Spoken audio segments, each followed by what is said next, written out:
خدمت دوستان عزیز، طرز کار پنجره دو جداره به این شکل اجرا میشه.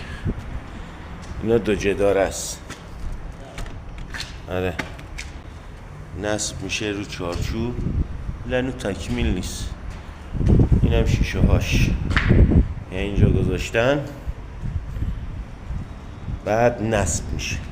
قسمت شاش گذاشتن، بعد اینم در بالکن رو گذاشتن اینجا. این کار ما از تکمیل شدن گچکاری، دست بالا تکمیل شده به این شکل. به این شکل خیلی قشنگ زیبا، ولی این رو اینجا کار نشده.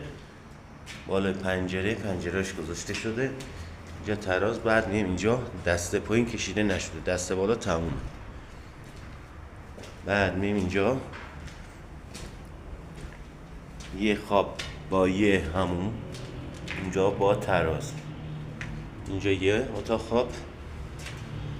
بعد این ورودیه که میاد اینجا حمام به این بزرگی، خیلی قشنگ و زیبا.